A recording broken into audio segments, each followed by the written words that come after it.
Welcome, everybody, to Frankly Speaking Canes Football. We're excited to be with you today, this afternoon, to share with you our thoughts, our final thoughts on the big game on Saturday at 3 p.m. on ABC between the Florida Gators and the University of Miami Hurricanes.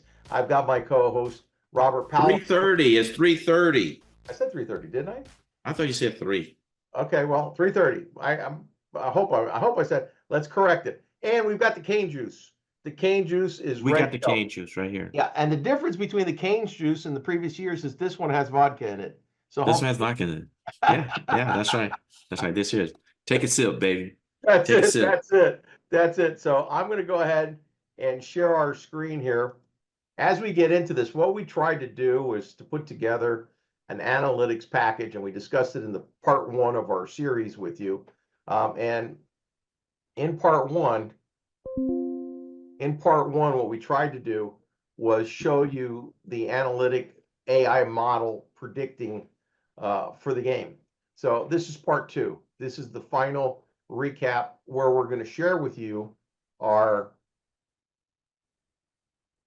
predictions and how we think the game will flow and the important things that Miami has to do to give itself a chance to win, and the same for the University of Florida Gators. So we're going to start looking at these analytics here now. One of the things I do want to share with you is there was a meeting between Josh Pate and the Josh over at the University of Miami, and I'm going to share a very brief clip that shows why he's high on Miami and his predictions for Miami's season. Here we go. You're just a homer, or no, we really are that good. And I'm sitting there just punching back, and then ultimately I get Mike Tyson, like the Mike Tyson game, the guy gets really big and then KOs me, which is, you've seen a lot of other elite teams, right? You know what they look like. And you just mentioned it, but it is fair to say it's closer. What you've seen so far. Yeah, I think kind of interested to watch another practice. Saw him work out in spring a little. Hang on just a minute. They think about ineptitude of result the last however many years. You go back in the course of a season, right? So like you discount the end product versus, well, that's not the team that they played, right? For anybody, right? Like, it takes some critical thinking to do that, though, and we're not in a world that likes to do that.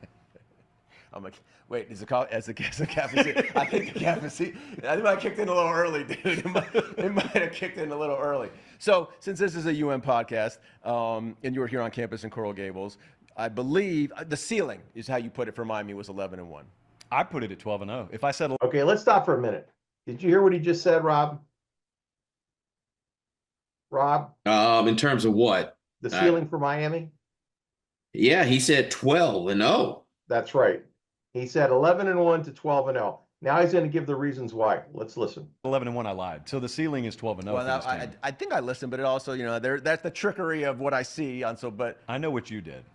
What did I do? You heard my official prediction for him be 11-1. Oh no, you're right, because you had 8-4, 12-0, and I got it. So, but just give me, like, you are looking favorably upon us. Sure. For what reasons? I think line of scrimmage, they'll be in a better position than anyone in the conference. I think they'll have the best pass rush. By the way, it only matters. Okay, so Rob, and I think you and I agree with this. Now, the proof is in the pudding. They have to go out and actually execute. But we're both projecting that the offensive line and the D lines are going to be the best. We're hoping in the conference, and so is Josh Pate. What are your thoughts on that? Definitely on paper, definitely in terms of overall maturity, because you know how I feel about the line play. I think the line play, the success of the line play is directly proportional to that of the tenure of the players on the line. In other words, the older they are, the more experience they have, the greater the chances of success. I right? totally agree. That's one position group where you can't fake it. Bain is an exception, right? Oh, what about Bain? Well, Bain is one. Name me 4 or 5 other freshmen for Miami that dominated the line of scrimmage on either side of the ball. In many schools, where does it doesn't? You can get away with freshmen at running back, receivers, sophomores, receivers, defensive backs. Yeah, you can do that maybe at linebacker. No, you can't have a freshman at linebacker either. But that line of scrimmage, you gotta, and that's where I'm hanging my hat. I am so sold. If you go down that line, 4 years, 5 years, 3 years, the number of snaps, the number of environments that they've played in, there's no substitute in a line of scrimmage like that. And I think that's what he's hitting on. I totally agree. It's the depth that you have. I think the biggest difference, and you and I have seen it, we've witnessed it. We've had some exceptional frontline players we've come back a couple of years later and say, why weren't they developed? Well, because they were frontline players in their freshman year and they took a beating. For the first time, we have a second team and third team reserves, backups that are the disparity between the first team and the second team is small. It's minimal, so that you don't have a lot of drop off. So you can play your second team and third team unit without risking losing the game. I find it fascinating that the national media, and Josh is part of the national media, that they're drinking the Kool-Aid, so to speak. We've been doing it for years, but this is the first time I can remember, and you correct me if I'm wrong, it's actually the first time I can remember where the national media is saying that we expect Miami to win the ACC outright. We expect them to have a 10-2, 11-1 season. I've not heard that chorus from the national media in God knows how long. Well, I can't remember. We would have to go back to the 2000 year and 2001 season. What are your thoughts on that? Well, yeah, I think the key here is that it has been a chorus, right? I mean, it's been the entire media environment that's putting us there. And we haven't seen that. What was it, 2017, 18 or so, where we made it to number 2 in the nation. But that brought the media kicking and screaming. They didn't want to believe their eyes until, we handled Notre Dame, then we handled Virginia Tech. And then that's when they started to believe. Then we lost to Pittsburgh, and then they said, see, told you. So, so this is the first time that it's been almost a unanimous view of how we're going to behave. And they're all probably have one of these that they're sipping on from time to time. Oh, the yes. little Kool-Aid. Yes, sir. But in any case, no, we haven't heard this in a long time. Well, I'm going to finish this up with the next 30 seconds, and then we'll move on. For this conversation. Let's hear this. Sure. It only matters what you think. Yeah. I think they got the best pass rush quarterback duo in the conference, or the potential to be that. They haven't played a game yet. And so if I'm looking around, I don't like to let my judgment get clouded based on what has been. So, I'm a believer, a lot of people, when they think about Miami, they think about ineptitude of result the last however many years you want to go back to. They think of the ending of the Georgia Tech game last year. That's what they think of, which will have nothing to do with this year. If Miami loses 5 games this year, it won't be because of anything in the past. It'll be because. Yes, I totally agree. Yeah, I totally agree. Yeah, so your thoughts on his and listen, the problem that you and I have as Canes fans is we can't forget Georgia Tech. We can't forget the last 20 years. We have a very myopic view of what's going on. We have a very jaded relationship with success in the University of Miami because of the last 20 years. The other thing that we've come to realize, I think you'll share that sentiment with me, is our ability as fans to judge talent is sorely lacking, and that's being kind. We've seen guys, Miami's loaded with talent, they're just not developing, and we get the right coaching staff in here. Bullshit, excuse my French. We were getting the second and third team guys, 4 stars, that would have been second and third team on Georgia, Alabama, Ohio State. We were picking up a few of those, not enough to make any kind of a difference. The last 2 recruiting classes, Robert, you and I would have to agree on this, were substantial. Those young freshmen did contribute.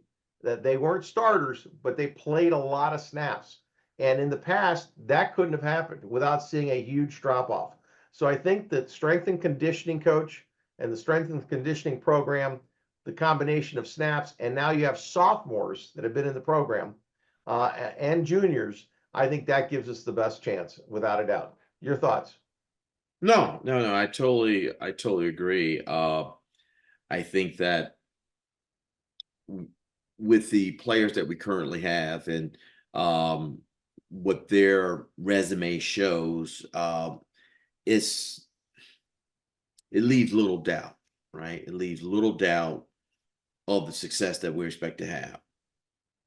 Once again, we're jaded, and I'm very reserved. And but like the gentleman just spoke to years ago, it has no impact of today, right Absolutely now. none.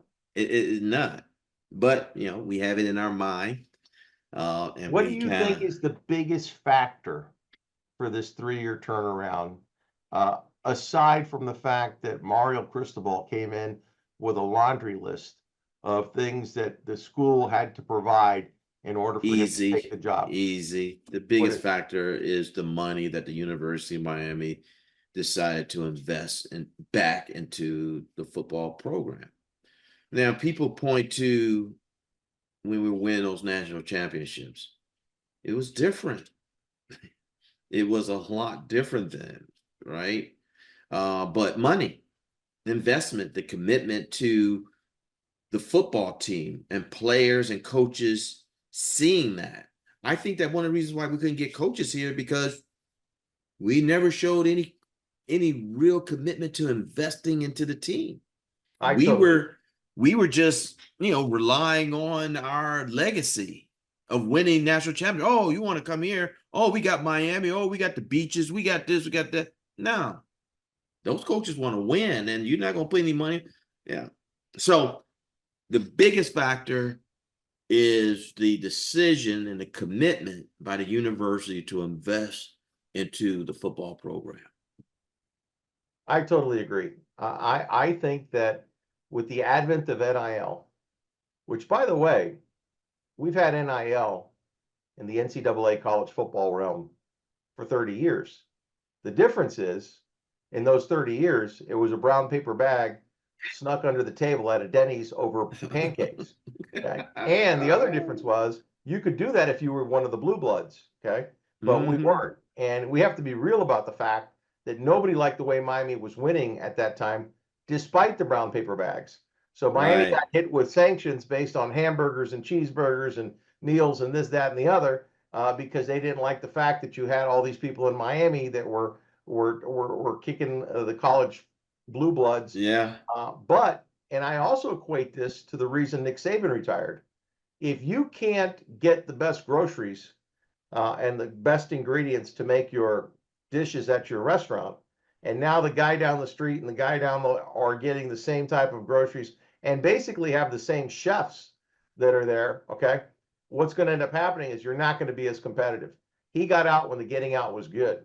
And now with the way the market is, I agree with Josh. And Josh called it. Josh Pate called it 2 years ago.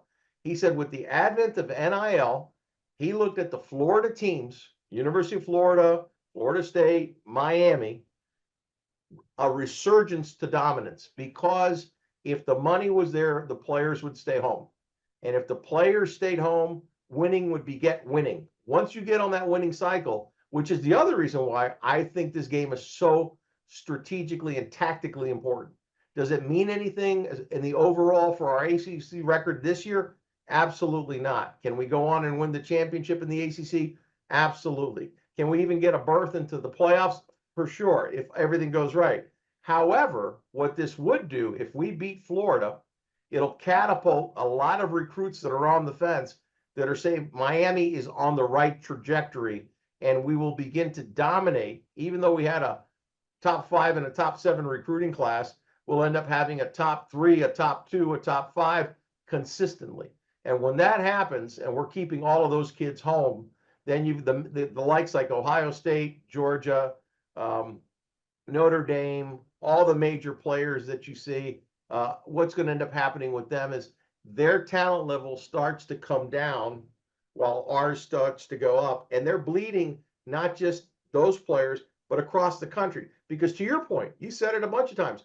Why am I going to go to one of these schools and sit as a 4-star when I get in the portal and I got 4 stars and I'm a borderline 5-star? I can go somewhere else and play and get paid.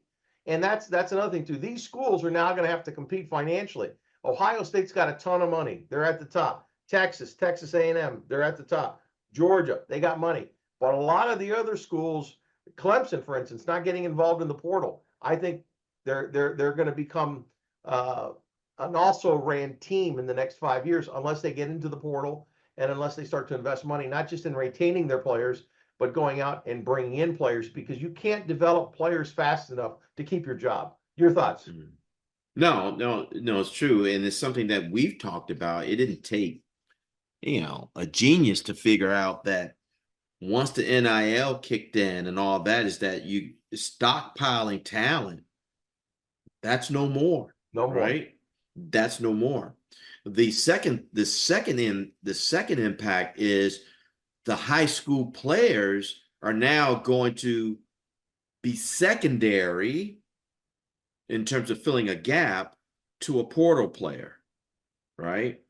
Now, it doesn't mean that the recruiting isn't important. It's just that just because you're a 5-star don't mean that you're going to hit the field day one. You're going to need time to develop. You're going to need time to grow into, the college sport. So now you don't have the depth, right? As you used to have. You have depth. You can go 2 deep, maybe 2.5 deep.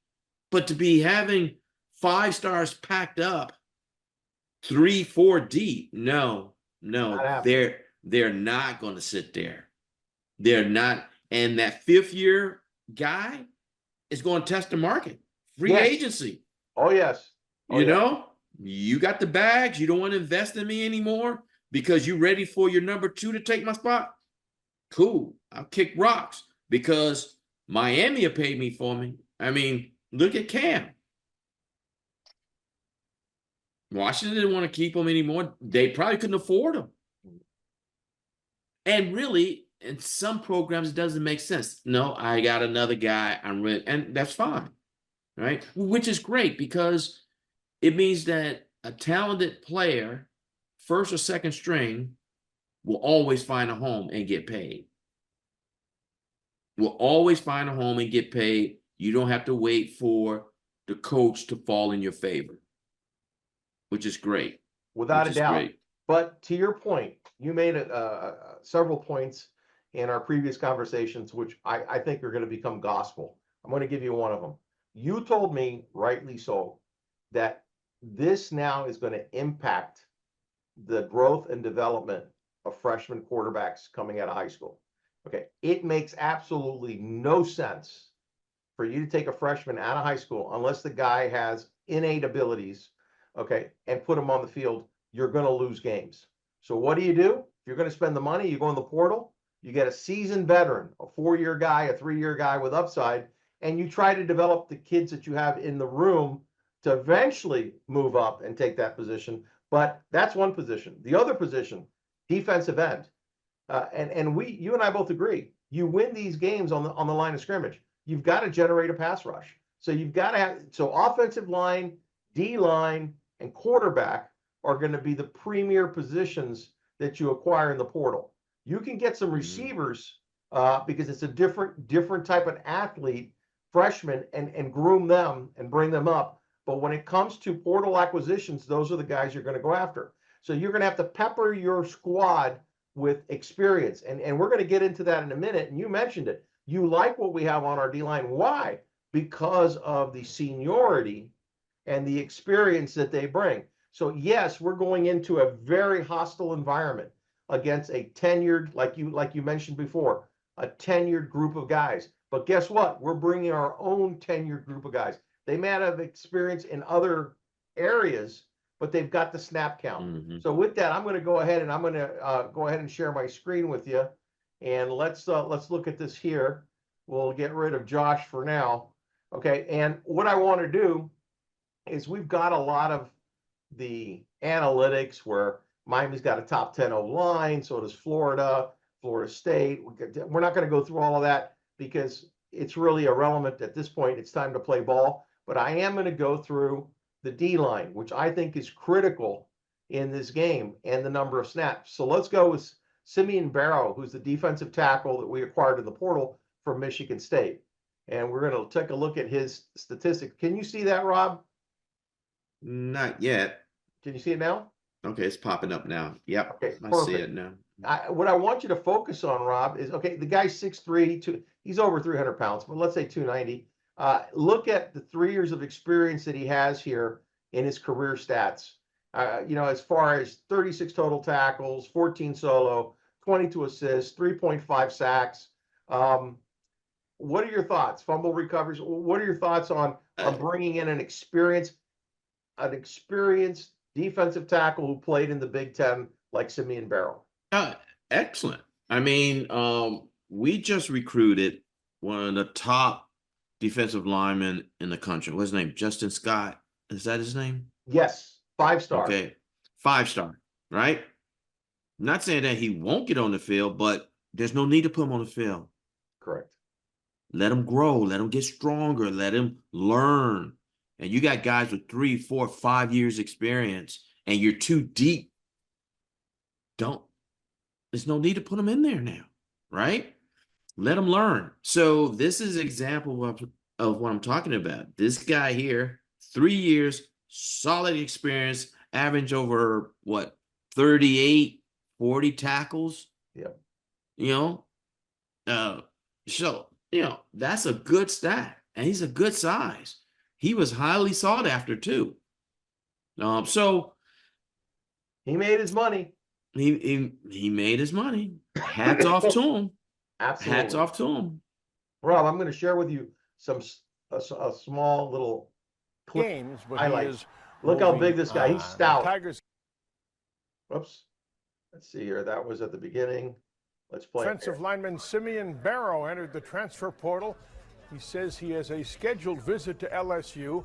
Barrow has played plenty over 3 seasons here. He has more than 100 tackles as a Spartan and started 30 games, but he is moving on. The Tigers. He also had some sacks from the inside at the D tackle position, which is amazing. Now I'm going to move us over to C.J. Clark, who played with the Wolfpack, and he gave us a hard time when we played them. Let's take a look at his dimensions. He's 6'3". He's also 300 pounds, and they look at him as a nose guard or nose type player, clogging up the middle. What are your thoughts on him? Well, here's another guy, 5 years, right? Yep, 5 years. 5 years. So this is his 6th year. His 6th year. So he obviously took a wrist shirt or something 1 year, but he's been at the college level 5 years. I don't care how good a freshman is, 5-star coming out of high school, he will not be able to deal with a man like that. No I don't doubt. care. It is no doubt. So it means that you will have to match this guy experience, talent, and size. Absolutely. Right? So another example, Mario knows that you got to bring in the guys who look the part, who has played the part, and is going to be the part, right?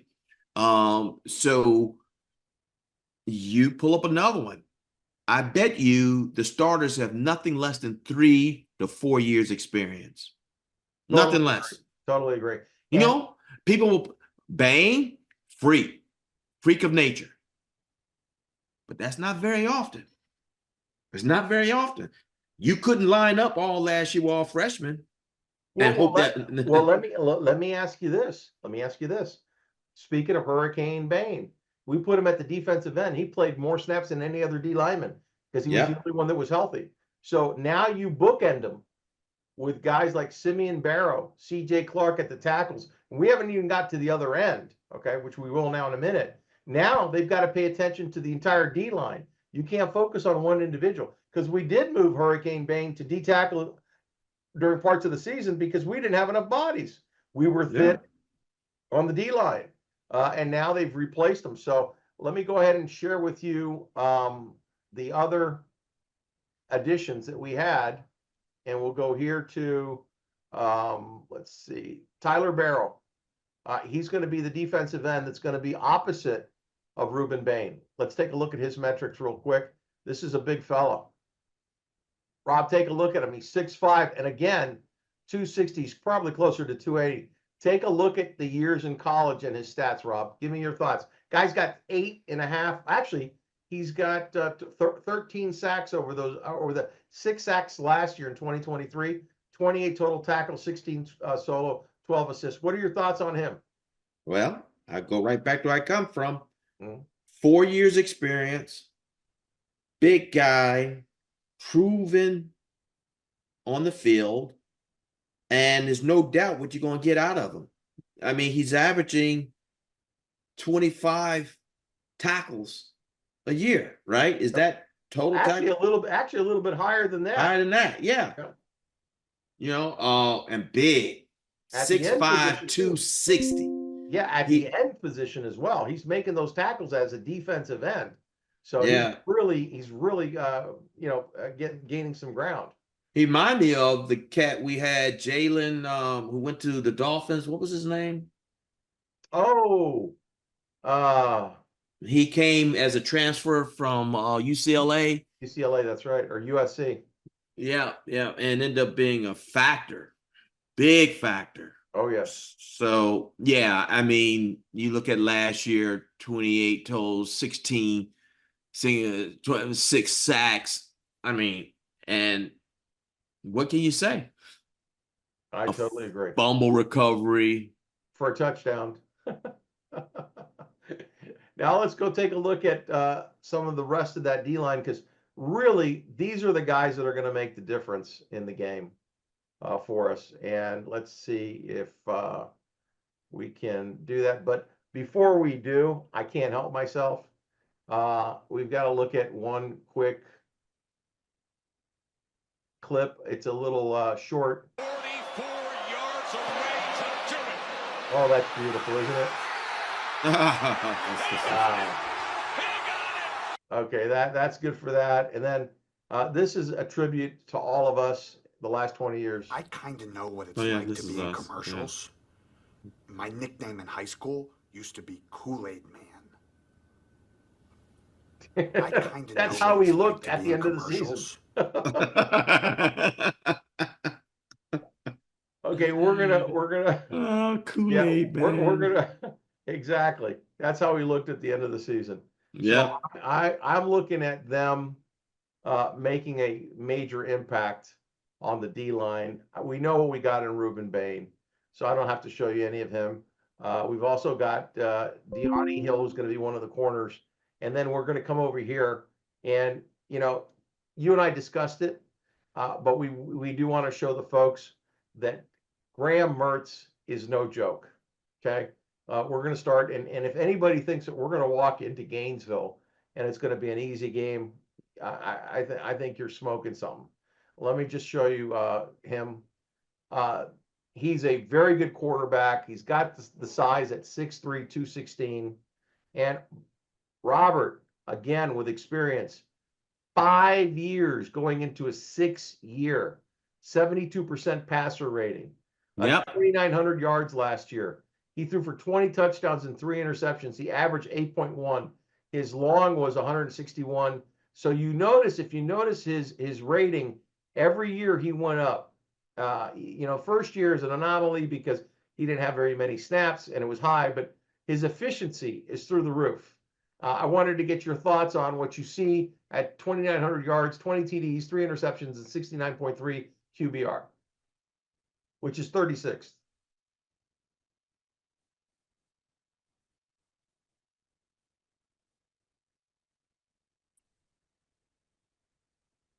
Did something just happen?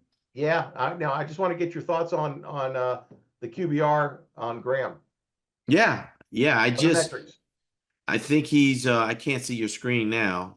No, that's not on. It's not on. I'll put it back Yeah. on for you to see it right now. Hang on a minute. Can you see it now? Yeah. Okay. So We're looking at 5 years, Rob. 5 years. This is year 6. Year 6 for this quarterback. 2,900 yards, 20 TDs, 3 interceptions. As a matter of fact, he's at a 69 QBR. But if you total his 49, 58 touchdowns versus 24, 30. Actually, you got 20, 21, 24, 29 interceptions. But those are all in the years past. Last year he had a stellar year. Came from Wisconsin. What are your thoughts? Yeah. I mean, he's a proven quarterback. Size is good. His movement in the pocket is good. He has the experience. I just think it's going to be up to how the defensive coordinator calls the game. Mm-hmm. I'm sure they've done a lot of film study. They know where to attack him. I think that the defensive line is going to have success to get him off the mark, to force him to do what he doesn't want to do. And we'll see. And we'll see what happens. Well, we're going to view just a quick clip from him right now, so that the viewers can see. Because what kind of shocked me a little bit was he's not a dual threat quarterback in the fact that he's going to run the ball. He is a quarterback who has really good pocket awareness, which belies the fact that he had over 30 sacks. But I want you to see his mobility, his arm strength, and his accuracy. So here we go. Caleb Douglas showed up a couple times tonight so far. Just barely got the snap off, and it won't matter. The hookup is there, Mertz. Pass play here for the Gators. Mertz airing it out. He's got Pearsall in stride. That was the number 1 receiver last year, Pearsall. He's got escapability. Robin, he always goes to the right because he's a right-handed passer. We got to watch him right, and Bain's going to be playing on that right side. So he can still have to push him to the left. That'll definitely impact his passing ability. Mertz on 3rd and 12 on the move, flings it and tightrope. He goes in motion. Now play action pass. Mertz, all kinds of time. He's going to take a shot. Wide open is Pearsall. They've been on fire. Khalil Jackson motions out. You can see Mertz looks to the right now. Fundamentally, Finds Jackson to the sideline. 9th play of the drive. What are your thoughts? Well, okay. I'm not going to be critical. I'm just saying that the clips that we saw of him was against lesser teams, except for the Tennessee. They are highlights, but his form, his movement, his control is all highly recognizable. Yeah. I think that from a quarterback stance, there's no doubt he has what it takes. So put yourself in Lance Gendry's position, Rob. I want you to give us a couple minutes of how would you defensively scheme against Graham Mertz and that offense. Bear in mind that they have a pistol formation where he doesn't go back in the shotgun, but it's in the pistol, and they run a lot from that formation with a 2 tight end set. So it's a 12-man set. And that, bearing that in mind, how would you attack that offense? I would blitz him from different positions, blitz him from linebacker, safety. I would hopefully be able to get enough pressure with 4. And I would keep as many guys in the secondary as possible. Drop a linebacker once in a while, drop a defensive end. That's how I would defend him. But I would definitely blitz him as many times as I can and keep him guessing in terms of, is this a blitz? If it's not a blitz, crowd the line of scrimmage, back off the line of scrimmage. I'm not the defensive coordinator. I'm not a coach. But just from games I watch is that with a player like that, you have to keep him guessing. And that's the point I'm making. You have to keep him guessing on what's coming. So he's preoccupied trying to think through the what ifs. Totally agree. Totally agree with you. That's going to be one of the keys to the game. Now, conversely, on the other side, we're going to look at Cam Ward very quickly as well. Now, most of us haven't really seen him because all we've seen is the spring and the fall practice, and that's been very limited. But you're going to look at Cam Ward and his statistics. Okay, Rob, can you see this? Yep. Once again, that's 4 years of experience? That's 4 years. Now he's This 6'2", be his 5th year. Yeah, he's 6'2", 233. He's got 3,735 yards, 25 TDs, 7 interceptions, and a QBR of 65.2. So he's 50th in QBR. The other guy was rated 38th with a 68 QBR. So what do you see in the stats as you look? And we can focus on 2023. He had a 66% completion rate. What do you see there, Rob, that sticks out at you?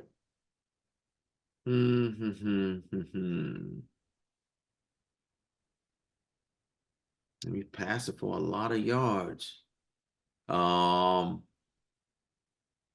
many touchdowns? 25. That's a lot of touchdowns. I just see him getting better. I mean, if you look at his stats, I mean, he had that 4,600. I think that was before he went to Washington State, though. Correct. That was Incarnate Ward. Okay, that's where what he at was. Washington State. Yeah, right. So, but he's consistent. I mean, when you ask, what do I see? I see consistency. 3,200, 3,700, average 6.5, 7.7, 320 completions, 323 completions. I mean, I just see that he's consistent. You're going to see the same here. Now, we have identified that the offensive line he'll have will be better than what he's had. Oh, substantially. So Absolutely.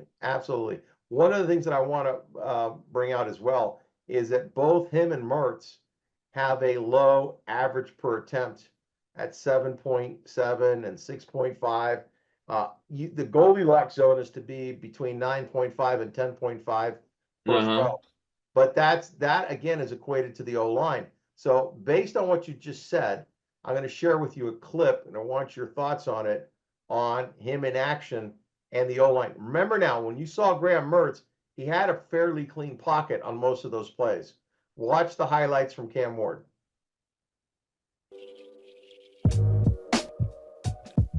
You got the screen? yeah. The pocket will run. 10, 5, Ward lunges. Is he in? 4-yard line. Ward under pressure, hit, escapes. Throws, caught. Farrell cuts. Ward calls his own number. End zone touchdown. Ward on the rollout. Schlembacher's got it. Touchdown. Looking for the corner, it's Williams. It's right there for the home run touchdown. Cougars there. Flat-footed, out to the perimeter, slicing. Wow, you see that pass? Oh, my goodness. He's got a quick release, Rob. Very strong arm. He flicks it and it flies. Rolling on first He's and rolling second. to the left. To the Rolling end to the zone. left. See that? Snap. Ward Wow. catches, slings it, leaping, ball 50-50. Josh Kelly.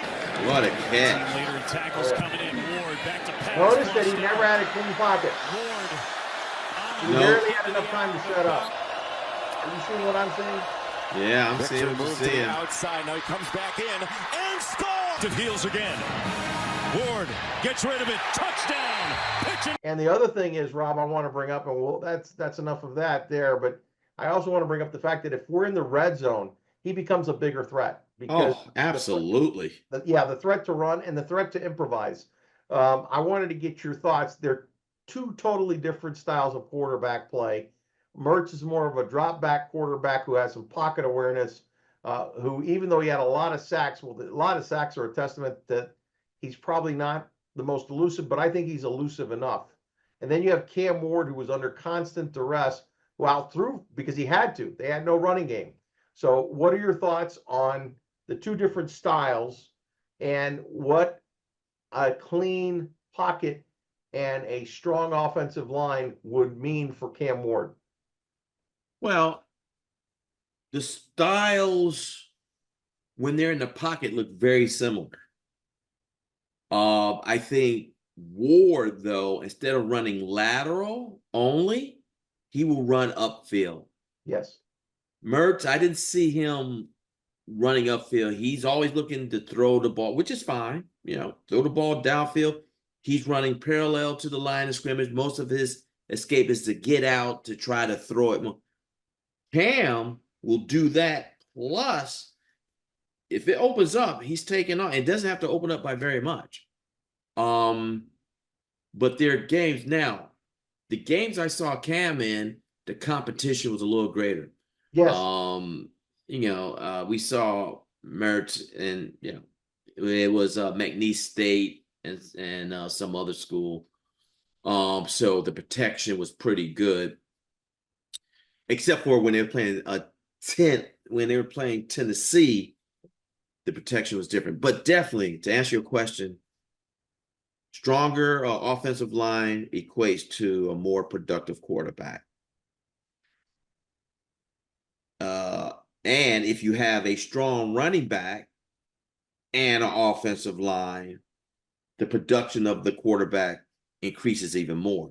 Well, let's get to that quickly as well, because you're to me, we just stepped into the keys of the game. Okay? Because these are the keys of the game. Your point, your offensive line, it's all going to start with the line of scrimmage. But the keys of the game, are you going to be able to run the ball and protect the quarterback? Those are the two main keys on the offensive side of the ball. On the defensive side of the ball, are you going to be able to force them as far as down and distance, create that gap so that they're looking at a second and long and third and long. So with that bearing in mind, we're going to go over and look at the board here and see what we have. We're going to start with the running backs. Let's see here. They've got, at the time that we put this together, it wasn't known if their number one running back was going to suit up, who's a really good player. We'll come back to him. But we're going to look at Damian Martinez, and we're going to look at his statistics and size. Let's start with that. Can you see the board? Yep. 6.1 average per carry, 1,185 yards, 9 TDs, 194 carries. That was in 2023. So he's got 2 years of stats, Rob. He's going into his junior year. So, he after this year, he could leave or he could stay an extra year. 6 foot, 232 pounds. Yeah. Give me your thoughts. Look at the long runs as well. Give me your thoughts on and he's got receiving yards. Notice this. He's got 64-yard run, a 50-yard run. But look, he's got 11 receptions for 126. He averaged 11.5 per catch and a 25 long. What are your thoughts on Mr. Martinez? You say keys to the game. Yep. Right here. That's keys to the game. The threat of a run helps Cam out so much. The threat of Cam helps Damian out so much, right? They both will complement and benefit from one another. And then, of course, you speak about the offensive line. So there is little to no doubt that he will be a staple and will be an impact player for this game. And our running back room is thick, right? The running back room is thick. We have some horses in the running back room. So we don't have to totally rely on Damian. You may see a two-back set. So, yeah, that's what I think about him. Experience, nice size, 230. That's a good size for a running back. 6 foot is good size. Totally agree. Now what we're going to do is we're going to move on to show the rest of the board here, and we're going to show some of his capabilities.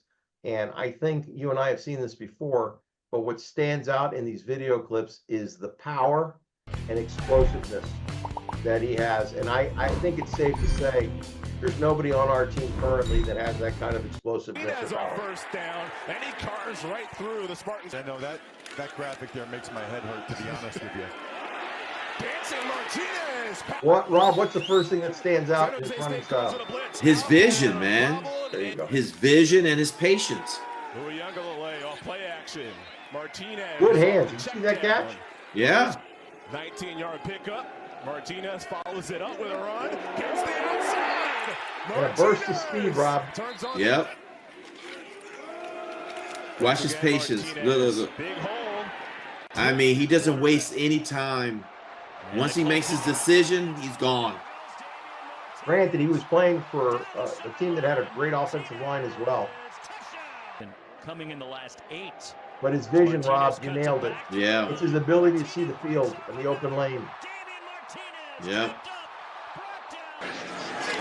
Yep. And apparently he's fairly durable. Yes. But the handoff to Look at that Martinez, run. and he nearly breaks free. Martinez still on his feet.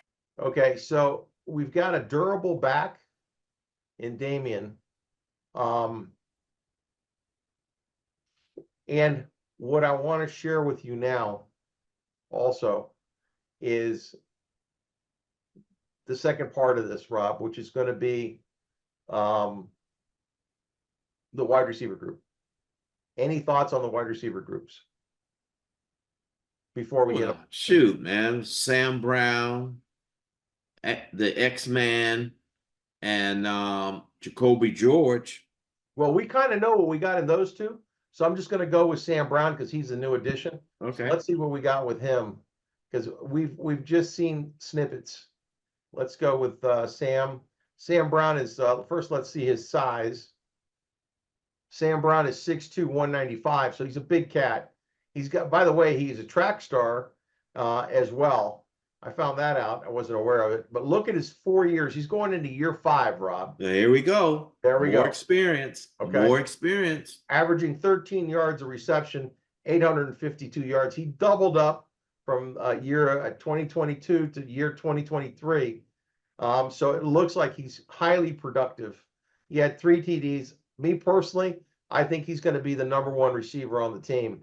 I like Jacoby George, but Sam's proven it. Jacoby George is going into his 3rd year. He did have 800 yards last year as well. So he has done exceptionally well. Between the two of them, it's going to be kind of like pick your poison. Any other thoughts on the stats that we're looking at?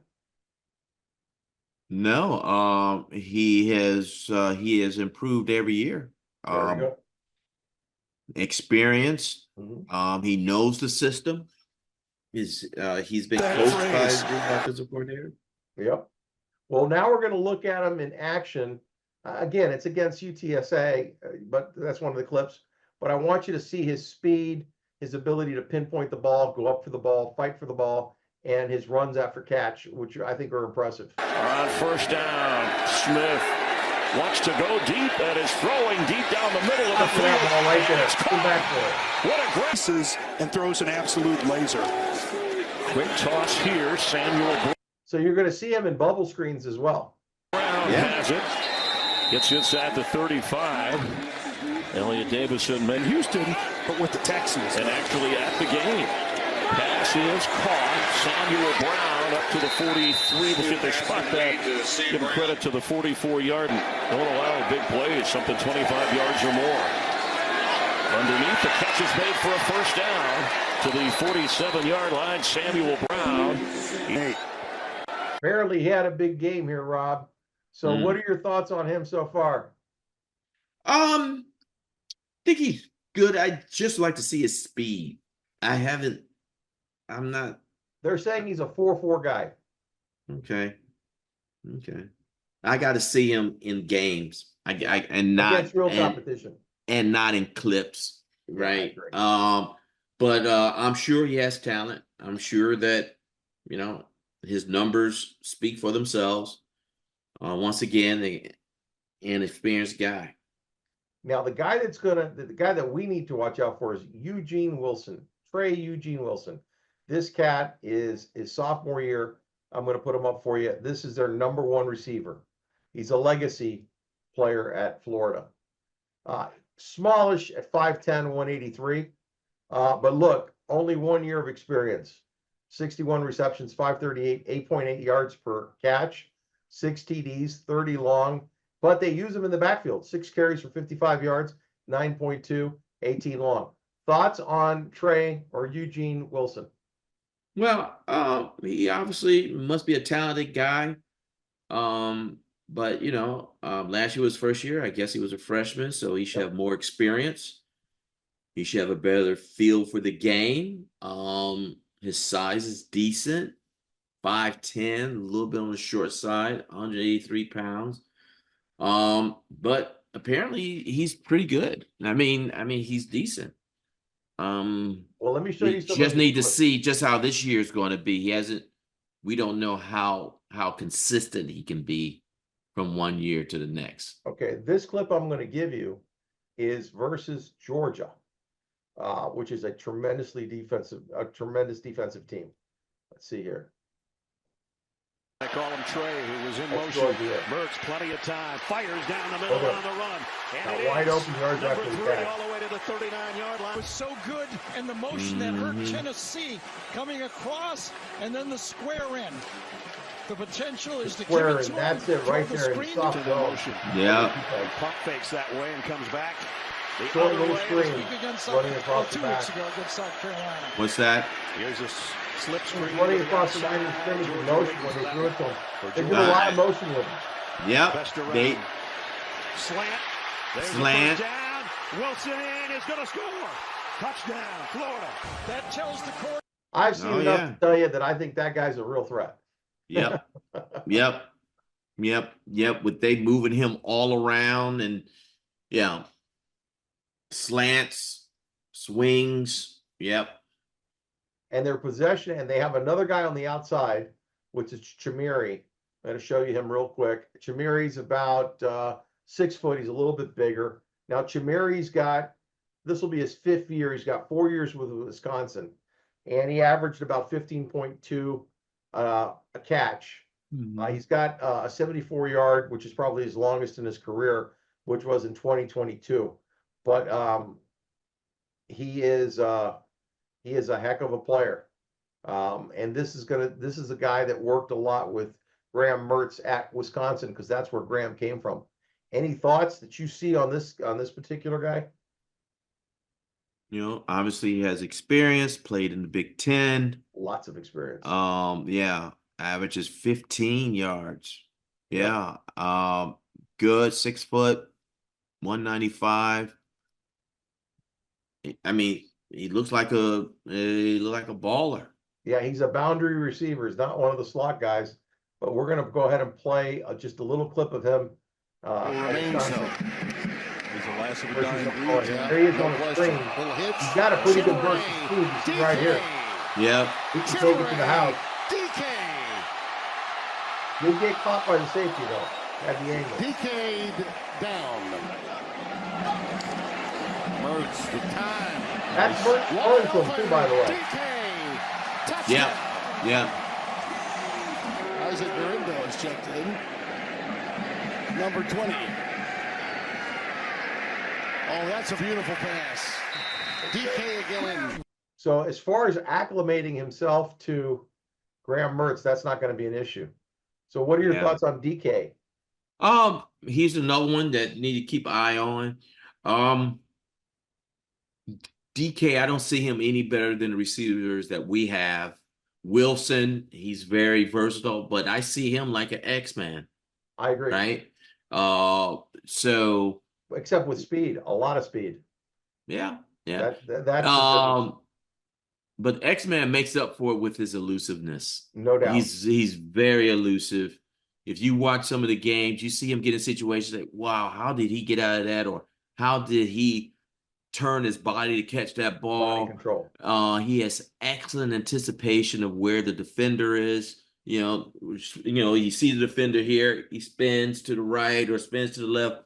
I mean, he is just one of those guys that, despite, not having, blazing speed or crazy height, he is a baller and he has a good feel for the game, right? You throw the ball near him, there's a good chance he's going to catch it.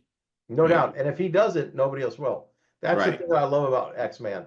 So I agree. X-Man's a 1,000-yard receiver. Yeah. The other two are 800-yard receivers. So we match up. The question is, how will the secondary match up with their players? Because they do have some players. So we're going to go and take a look, and we're going to get ready to wrap this up in a minute. But I want to get over here to the rest of what we have. Those are the top weapons. We don't have to go through Jacoby or any of the other guys.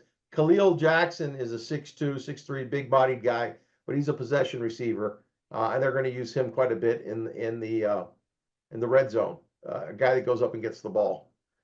Coming over here, I think that for surprise freshman, I think Josiah Trader, we may see him, JoJo, in the game, and he might surprise a few. I think we're also going to see OJ Frederic, and I'll bring him up just for a minute. Can you see this?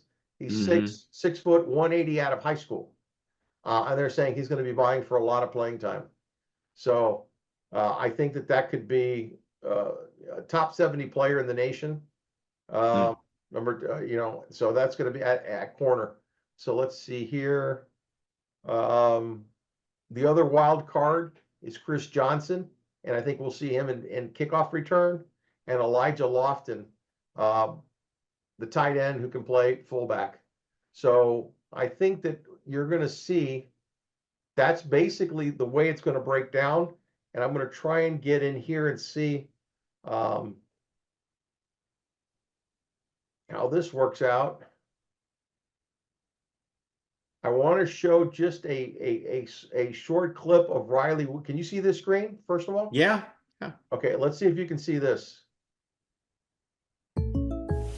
Now, the reason I'm bringing this to your attention, Rob, are you seeing the screen here in the video? Like a good name. Okay. What time it is, my man? You about to get WRE. Okay. Let's get it. Our favorite Coach Hayes. Now, all right, let's get this film rocking and rolling. Let's see what he talks. I'm sharing this with you because this is tight end Riley Williams, who played last year a ton of snaps, but as a blocking tight end. They didn't have enough faith and confidence to throw the ball with TVD. He never looked at anybody. It was very difficult, but this guy's poised to have a huge year along with Arroyo. So I don't want to overlook him. So I just want to show you what he was capable of his last year. Talking about state champs, 15-0. All right. 36 catches, 889 receiving yards, 14 touchdowns, 24.7 yards per catch. All right, big dog. Did you hear that? 24.7 per catch. Let's get it. Great catch, man. Great body control. Like you say, 6'6", 230 pounds. And again, the tight end is not the tight end that we know back in the day, like the old Jay Novacek. Different angle. All right, let's see what you got going, man.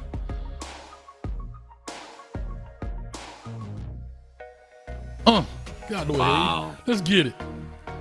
I like it. Big dog got some wheels on him, man. Like I say, 6'6", 230. That's ideal size, man, when it comes to tight end in college. And again, today's game, way out man. there. You got guys split out wide. Oh, good hand, man. Good snag right there. I love that. Watch how he snatched this ball out the air. Great catch right there. Let's go, baby. Dragging him to the end zone. Like I say, he appears to be swift and nimble on his feet. Catches the ball well. Again, that's only two big catches so far. Let's see what else he's going to do. Oh, wow, he's open. What was the defender doing? Jeez. Hey, man, it's a man playing amongst boys out here, man. What's going on now he's in playing Portland, Oregon, blocking man? Tight end. Watch him block. Look at that. Oh, my. Throw him out the club. Let's go. Threw him out the club. Look at that hit right there. Poor little Timmy. Get on in here, Timmy. Can't serve that. Let's go. Watch this. I tried my best, Coach. I tried my best, Coach. Look at him right You out here being a bully, dog. Let's go. Come on, cameraman. Get the camera down there. Can he take it to the crib? Can he take it to the... Look at him. Man. I like it. That's good tight end. Okay, now, Rob, the reason I bring him into the equation is because I believe if I were Miami attacking Florida's defense, what I'd want to do is I'd want to wear them down, and I'd want to go 12 personnel set, double tight ends, And what I would want to do is with the double tight ends, nobody is aware that Riley Williams is a pass catching tight end. We really didn't show that last year. Arroyo, we know he is, but both have the giftedness to be able to block. So if you can imagine having them both go with 2 wide receivers, 2 tight ends, and you could even go with a running back and a fullback at that point, because you can still do that. So or a single bat set, either way, I think that would cause a lot of havoc, because you'll start exploiting the middle of the field, and their vulnerabilities are with their linebackers, not in run stop, but in coverage. So that if you get those guys to suck up and you can leak out 1 or 2 of those linebackers, and now the safeties have to make the tackle or the cornerbacks, it's got big play written all over it. You do that with Restrepo crossing over, and you've got one heck of a combination. So I wanted to get your thoughts on that strategy. No, I totally agree. The more weapons you could have on the field, and dual purpose weapons, blocking and catching, it's just another opportunity for Cam to get the ball out to someone who can catch the ball. And I believe what you've stated, we will see. Yeah. We will see. I think that from an offensive standpoint, we're going to run so much out of, the same set, 3, 4, 5 different plays out of one set. So we will see. Okay, Rob, we better wrap it up. Okay. I want to thank you. Give me your prediction before we go. I know that the fans may not, like this, but I think our ceiling is 10-2. I have this down as one of our losses. I think it's going to be a close game. I don't think it's going to be a blowout. I just think that we just still need time to gel. I think that there's a lot of new pieces, good talent, but we haven't gelled. We haven't gelled as a new team, because it is essentially a new team. So I hope it's not right as far as my prediction. The score, I think it'll be somewhere. We will be around 27 to 30 points. Florida is going to be north of maybe slightly above that, 33, 35 points. I don't expect it to be more than a 7-point game. So you're picking Florida to win? Yep. Okay, I got you. The predictor has UM winning 31-28, which is the analytics AI program that we used. I am thinking that Miami's going to win 34-24. 34-24, okay. A 10-point game. I think that if they exploit the middle of the field and they exploit that D line, I think that if I'm Mario, he's an offensive line guy. I'm chomping at the bit to run 2 running backs. Fletcher, we didn't even talk about. And Fletcher, I think, is going to see quite a bit of action. I think he's going to be the number 2 guy. I think you probably get about 10 to 15 carries. I think you're going to see Fletcher go 10 to 15. And you're going to see Martinez go for about 20, maybe 25 carries. And you're going to see AJ sprinkled in there a little bit as well, because this is not a game where you're going to trot out any of your freshmen. I don't think. No. Pepper will be back there catching punts. You might put Johnson, who's a speedster, at kick return. That I could see. But anyway, so that's my predictive for the thing. Go Canes. Let's start drinking some of that cane juice, as Coach Hayes would say. And if you can, go to his website. Go see Coach Hayes. And if you like our video, hit the like button. Share and subscribe. Leave your comments down at the bottom. We want to know what you think. Who's going to win the game, why, and how. God bless you guys, and God bless the Hurricanes. All right, let's go. Let's go.